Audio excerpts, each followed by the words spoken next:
Alright, now that I've spent 45 minutes fixing that adjusting slot here at the Reality Workshop, where Reality always usually winds up kicking you in the butt. Normally those are not complete thickness. They're a little thinner, so you can use a big hammer and a screwdriver and pow pow and beat it out. Unfortunately, some poor little Chinese fella thought that would be funny.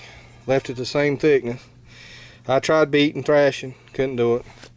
So what I wound up doing before I throwed it in the creek was I took a drill, drilled them corners there and there,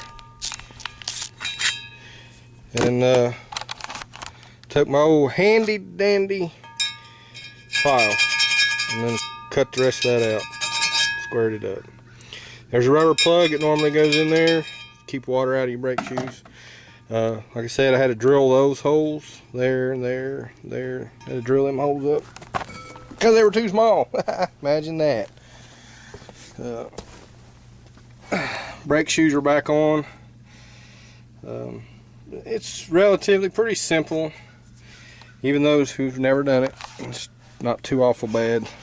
I know my brake line's not hooked up. Where is it? There it is. Still out, and there's the brake line over there.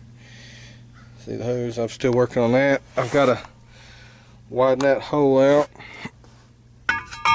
It's for my new brake line.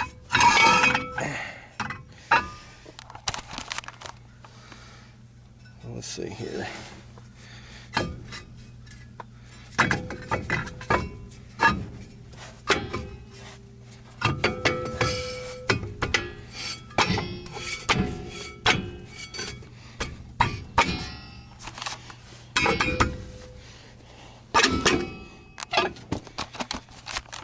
Alright, here we go. New drums, new brake shoes.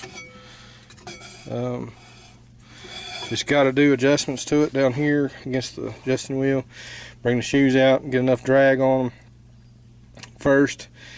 You got to get both sides relatively even, because when you hit the brakes, you know, one side pulls to the other, left or right. Even with calipers, usually your caliper's sticking. Brake line, and these hoses are bad. You know, 10 years, 15, 20 years to start collapsing, especially the new ones are made out of the cheap stuff. They'll cause you to pull one side, left or right, whichever. And if you change one, change them both. There's no sense in just changing one, because the other side's going to do it too. Unless you're broke, don't have any money, trying to get by, then yeah, do one. But if you got a few extra dollars, do them both. Save you a lot of headache later. So I've got to drill this hole out bigger, okay, because the new hose is kind of octagon. See that? That won't go all the way through, where the old one was round, all the way around. So I've got to make a little bit of a modification on that, trying to charge my battery on my drill. If that don't work, we're back to the file. We're going to file that out. And I'm thinking, okay, that's going to be a job. But anyhow, so when I come back again here in probably an hour, hopefully that'll all be done and we're adjusting the brakes.